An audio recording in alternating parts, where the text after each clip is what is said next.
क्योंकि वो मरा नहीं, मारा गया नहीं। वो कहते चला गया, भाग गया। सच्ची सच्ची बता, मैं किसी को नहीं बताऊंगा, तू वही है।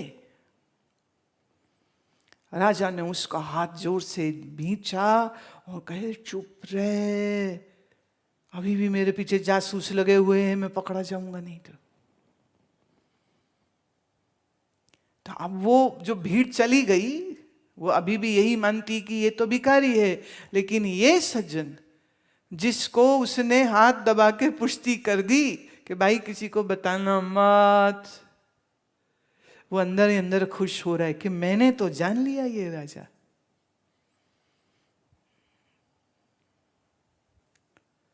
कपड़े तो अभी भी उसके फटे हुए, पाँव में जूता तो अभी भी नहीं है, सिर पे मुकुट अभी भी नहीं है, पर पहले राजा भी जानता था, अब ये दूसरा व्यक्ति जिसको उसने स्वीकृति दे दी वो भी जानता है कि ये तो राजा है।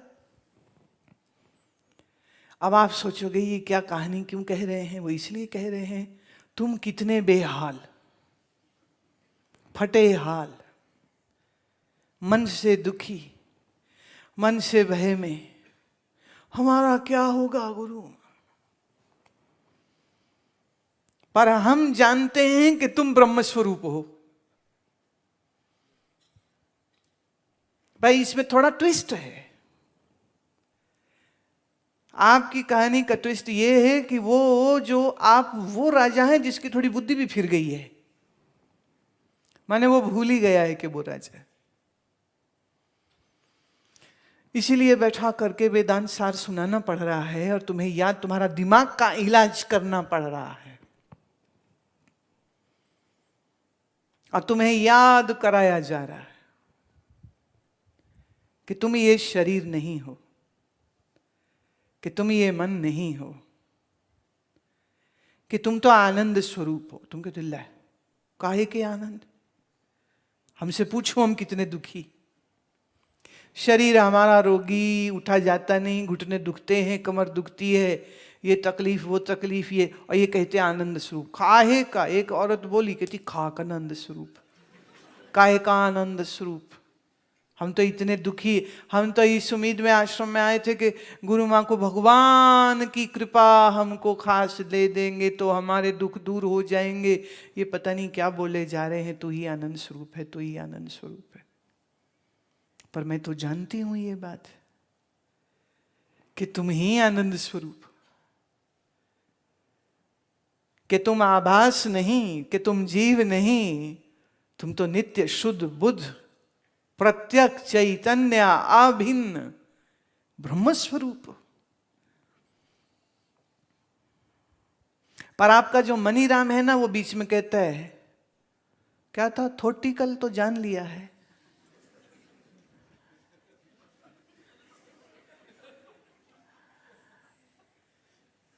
थेरी तो समझ लग गई है, बाकी अभी पता नहीं। मतलब ठीक है, आप गुरुजी कह रहे हो तो हम मान लेते हैं, पर ऐसा लग तो नहीं रहा कहीं पर भी। कोई कहते हैं लो जी कहाँ आनंद स्वरूप। हाँ, जब हमारे चक्र खुल जाएंगे, जब हमारा सहस्रार चक्र खुल जाएगा, जब हमें समाधि होगी, तब आनंद होगा, तब हम मानेंगे कि हम आनंद स्वरूप। अभी तो नहीं है। एक ने कहा आज मैं कोशिश तो बहुत कर रही हूं कि ये याद रहे सब, पर अभी तो ना मुझे याद ही नहीं रहता। याद किसे नहीं रहता?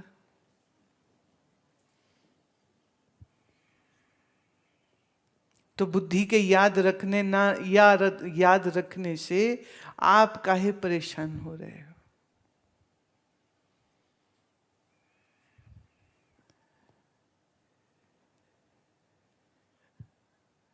अच्छा, बुद्धि याद रखे माने वृत्ति व्याप्ति तो बननी चाहिए, तो उसमें कुछ गलत भी नहीं है। तो वृत्ति व्याप्ति बने, माने मैं ही ब्रह्म हूं ऐसी वृत्ति बने, मैं ही आनंद स्वरूप हूं ऐसी वृत्ति बने। वो कब बनेगी? इसमें सिर्फ एक ही कंडीशन है। चलो दो बात कह देते। एक, अभी के अभी समझ लो। दो, जब निर्विकल्प समाधि होगी ना तभी समझ लगेगी। बहुत लोगों के चित्त में ये बात आती है, कहते जी ऐसे तो सारी समझ लग गई है, पर जब हम वो ऊंचा वाला जीवन जिएंगे, वो जब हम बड़ी समाधियां लगाएंगे, तब हमें ज्ञान हो गया, हम ऐसा मानेंगे। भाई तुम, if you wish to postpone it, please do it, but there is no need. मेरा होना मुझी को स्पष्ट है कि किसी और को। दिक्कत बस एक है, शरीर और मन की आइडेंटिटी को इतना पक्का करके रखा है कि इसलिए 1000 बार सुन करके भी शरीर हूं ये भ्रम जाता नहीं, और मैं क्या हूं ये 1000 बार सुनने पर भी दे फिर मैं ही लगती, मन बुद्धि भी मैं ही लगता है, अपना आप फिर अस्पष्ट लगता है। तो अभी मन बुद्धि के जो जो प्रॉब्लम्स हैं उनको थोड़ा ठीक करने की जरूरत है। तो वो चाहे तो सुनते सुनते ठीक कर लो,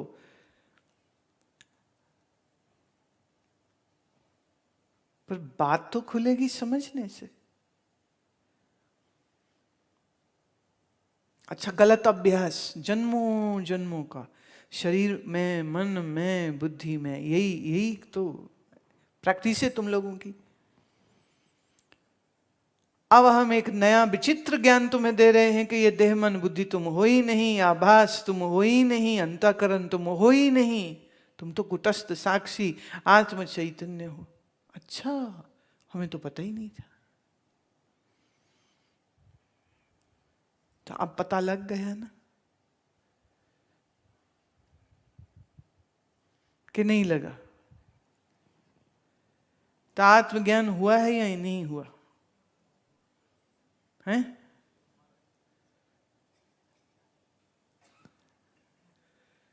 ब्रह्म ज्ञान हुआ है या नहीं हुआ? नहीं हुआ, हो गया तो फिर घर को जाओ। तथा ही अयम घट इति घटकारा अकारिता चित्तवृत्ति अज्ञातम घटम विषयीकृत्य तद्गता अज्ञान निरसन पुरस्सरम स्वागत चिद आभासेन जड़म घटमपि भास्यति। यहाँ वो एक उदाहरण देते हैं, ये घड़ा है। घड़ा देखिए पुराने समय की 15वीं सदी का ग्रंथ है, 15th सेंचुरी का, राइट। तब उस समय घड़े चलते थे। आज के समय में आप जग यूज करते हो या जार यूज करते हो, राइट, कंटेनर्स यूज करते हो, तो थोड़ा लैंग्वेज थोड़ा डिफरेंट हो गई।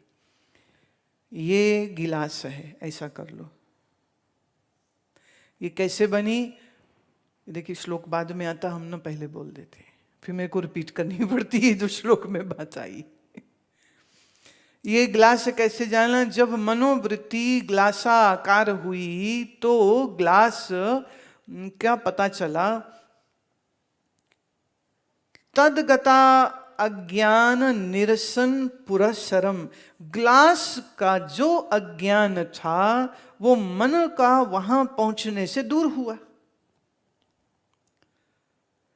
और उसके अंतर्गत जो चैतन्यता है, कहाँ अंतर्गत? इस मनोवृत्ति में जो चैतन्यता है वो उस जार का ज्ञान, उस ग्लास का ज्ञान कराती है। तो ज्ञान मनोवृत्ति नहीं कर रही, जानना आत्मा के चैतन्यता की वजह से हो रहा है। अच्छा, थोड़ा सा इसको थोड़ा इसे और इस तरह से समझते। कोई जड़ वस्तु देखने हो, अंधेरे कमरे में हम जाएं तो हम टॉर्च लेके जाएंगे, राइट।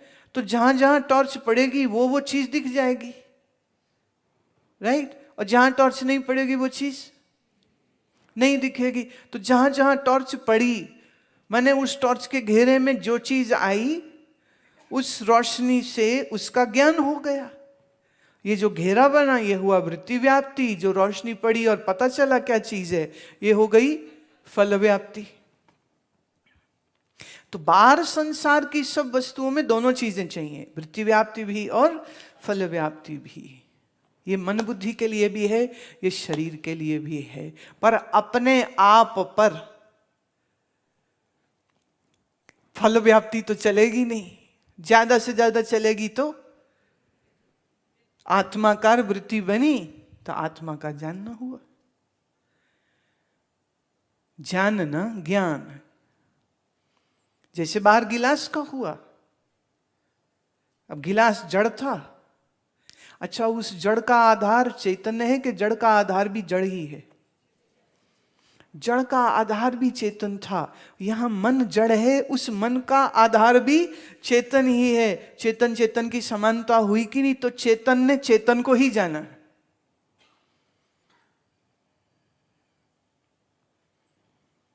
चेतन ने चेतन को ही जाना है। जहां कोई चेतने आधारा तहां न दृष्टा हो वही न्यारा, विचार सागर का ये दोहा है।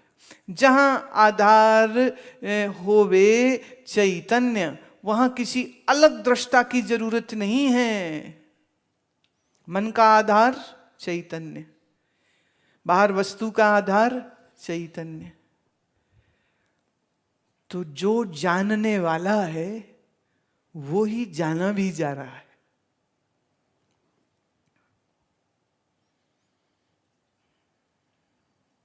है ना? मजेदार बात।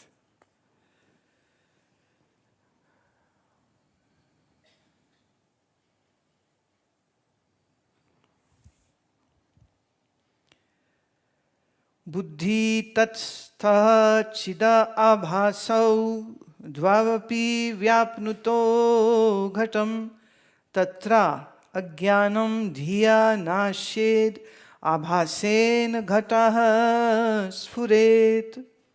ये मूल रूप से पंचदशी का है ये श्लोक। वो कहते हैं कि बुद्धि और चेतना इस बार जार के ग्लास के घड़े के साथ जुड़ी तो उसका अज्ञान नष्ट हुआ, और बुद्धि के अंतर्गत वही चैतन्य है और उस जार के अंतर्गत भी वही चैतन्य है। तो चैतन्य और चैतन्य की तो समानता है। तो जानना चैतन्य से हुआ, बाहर का जब हुआ। और फल व्याप्ति के विषय में अब ये आखिरी श्लोक आ रहा है। वो कहते हैं यथा दीप प्रभा मंडलम अंधकारागतम घटा पटा आदिकम। एक अगर हम दिया जला दें तो दिए की रोशनी में जो जो सामान पड़ा है, क्या पड़ा है? घटा। घटा माने वो आसमान वाली घटा नहीं, घड़े को कह रहे। घटा पटा, पटा माने कपड़ा।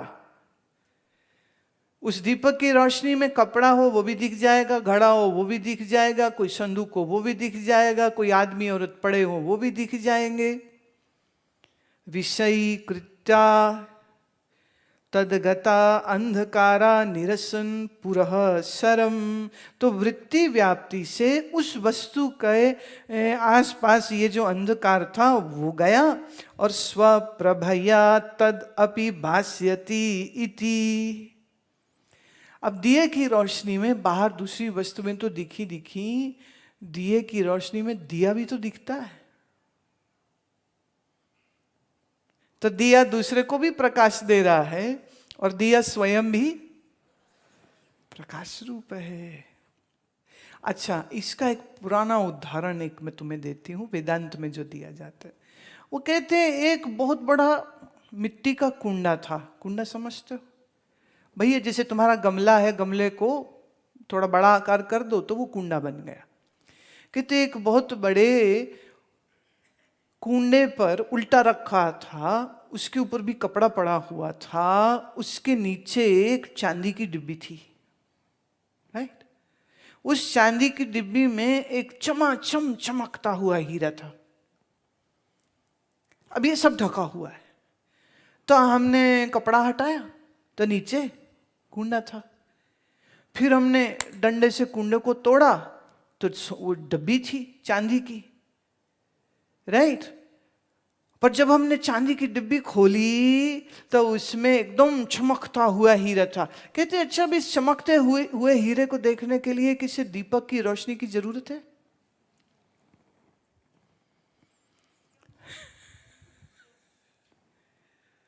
उदाहरण समझ लो पहले। अगर उस चांदी की डब्बी में कोई कपड़ा होता और कमरे में अंधेरा होता तो कपड़े को देखने के लिए हमें कोई और रोशनी की जरूरत पड़ जाती। पर इस डिब्बी में क्या है? चमकता हुआ हीरा। और उस हीरे की चमक के आगे अब किसी और दीपक की जरूरत नहीं है। अब इस उदाहरण को अपने स्वरूप में समझिए। कैसे? ये जो शरीर है तुम्हारा, स्थूल देह, ये हुआ बाहर का कपड़ा। और इसमें मन रूपी कुंडा, इसमें बुद्धि रूपी डब्बी। उस बुद्धि रूपी डब्बी में मैं चमाचम चेतनात्मा बैठा हूं। गुरु ने कहा तुम देह नहीं, एक कपड़ा हटा। गुरु ने कहा तुम मन नहीं, कुंडा हटा। गुरु ने कहा तू बुद्धि नहीं, ये भी हटा। अब अपना आप जानने के लिए किसी की जरूरत पड़ेगी अब क्या?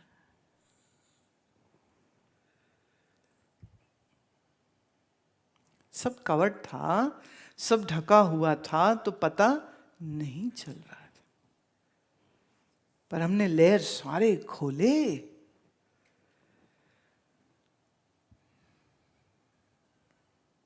तो अपना आप स्पष्ट हो गया। बस छुट्टी। जड़ वस्तु होती तो कुछ चाहिए था, पर चेतन को जानने के लिए, सूर्य को देखने के लिए किसी दीपक की जरूरत नहीं होती है।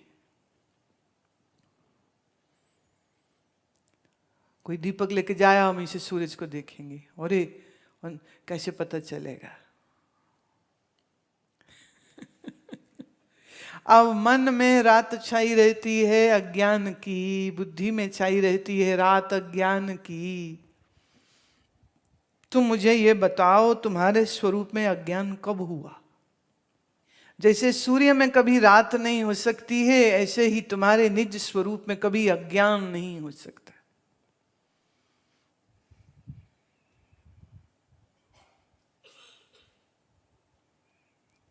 समझे? कुछ बात पकड़ में आ रही है या नहीं? कि ऊपर से ही गुजरी जा रही सब कुछ?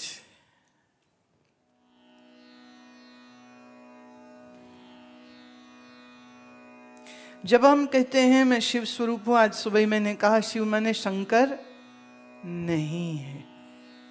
वो भाई कहीं तुम्हें लगे कि भाई ये कह रहे हैं हम तो शिव स्वरूप हैं, और कल तुम जाके बाजार से एक नकली जटा सिर में लगा के, मृगछाला पहन के, चांद एक नकली रख के,